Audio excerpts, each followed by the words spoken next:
Bonjour tout le monde. Donc là, on va travailler sur les vecteurs encore. Évidemment, c'est le chapitre sur les vecteurs, mais cette fois-ci sur la projection d'un vecteur sur une droite.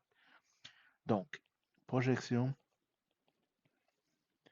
d'un vecteur sur une droite. Donc, ça me prend deux informations. Ça me prend un vecteur et ça me prend une droite. Donc, allons-y. Supposons que j'ai un vecteur ici dans le plan quelconque.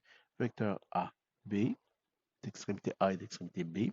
Et là, je vais devoir, j'ai besoin d'une droite. La droite, elle passe par l'origine, pas l'origine, ben, l'origine du vecteur, donc le A. Donc, supposons que voici ma droite D. Moi, je veux faire la projection de ce fameux vecteur-là. Donc, ce vecteur-là sur la droite D. Donc, comment est-ce que je vais faire ça? Je vais tout simplement prendre et rabaisser le sommet B sur la droite vis-à-vis. Donc, c'est à 90 degrés. Dans le fond, je vais faire une droite entre le sommet B du vecteur et la droite pour arriver à 90 degrés. C'est tout simple que ça c'est ma projection. Ce qui fait en sorte que mon vecteur ici, comme ça, ici, c'est ma projection. C'est A, B'. Donc, la projection, on va l'appeler, la projection du point B, on va l'appeler B' pour le reconnaître comme étant une projection aussi simple que ça. Donc, mon vecteur projection, mon vecteur, c'est le vecteur AB. La projection du vecteur AB sur la droite, c'est le vecteur AB'. N'est-ce pas extraordinaire? Si, mettons, ça m'intéresserait de savoir la longueur, la norme du vecteur AB'. Comment est-ce que je pourrais faire ça? Ce qui est intéressant ici, c'est qu'entre la droite D et le vecteur AB, j'ai un angle quelconque que ici je vais nommer θ. Donc, moi, je veux connaître la longueur, la norme du vecteur AB'. Voilà. Je connais la norme AB, du vecteur AB. Comment est-ce que je pourrais le trouver donc? Je me retrouve dans un triangle rectangle. Donc, avec un triangle rectangle, ben, tout ce qui s'applique cosinus, cosinus, tangente existe. Qu'est-ce que j'ai comme information?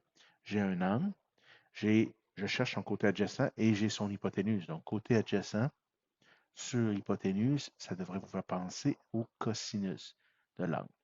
Donc, cosinus de l'angle θ, c'est égal à quoi? Côté adjacent, qui est ma norme AB', du vecteur AB', sur l'hypoténuse, qui est le vecteur AB, la norme du vecteur AB.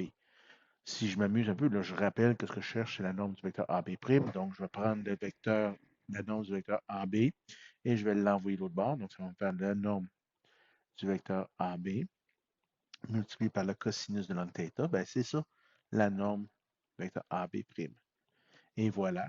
Donc, la façon de calculer ici en utilisant la trigonométrie, tout simple que ça. Un exemple de ça, si je veux ici, supposons que j'ai un vecteur quelconque ici et j'ai une droite quelconque. Voilà. Mon vecteur, c'est un point ici qui est E, l'origine, F, l'extrémité. J'ai ma droite D ici. J'ai un angle entre le vecteur E et le vecteur et la droite D, excusez, le vecteur de 108 degrés ici. Ma norme du vecteur EF est de 7 cm. Moi, ce que je voudrais, c'est trouver dans le fond la norme de la projection du vecteur EF sur la droite. Donc, comment je vais faire ça? Encore là, ce que je vais faire, c'est que je vais ramener l'extrémité F, que je vais ramener, projeter à 90 degrés sur la droite D. Donc, voici mon sommet qui serait à ce moment-là ici F'. Mon vecteur ici, donc mon vecteur projection, ma projection serait ici. Donc, ça, c'est la projection EF'. Moi, je cherche ici EF', la norme de EF'. Comment est-ce que je peux trouver ça? Bien, ça, c'est le côté adjacent. Puis la règle qu'on a vue il y a 2 secondes, donc c'est la norme du vecteur initial EF multiplié, ouais, je suis dans une école, hein, multiplié par le cosinus de l'angle. Mais là, c'est pas l'angle de 108, c'est l'angle qui est ici entre le vecteur et la droite. Donc, c'est en réalité un angle de 180 moins 108, donc 72 degrés. Donc, voilà, 72 degrés. Si je m'amuse à calculer ça, ça va me donner, bon, ben, attendez un petit peu que je retrouve les bons pitons. Donc, ça me donnerait environ 2,16 centimètres. Et voilà pour la projection d'un vecteur sur une droite. Une petite mention ici de précaution, c'est que quand j'utilise ici, c'est des unités qui sont des degrés, mes angles sont en degrés, donc ma calculatrice doit être en, voilà, en degrés et non en radian ou en gradient. Donc, faites attention à ça, sinon vous n'aurez pas les bonnes mesures, vous n'aurez pas la bonne réponse. Donc, voilà, avec ça, je vous laisse travailler vos exercices.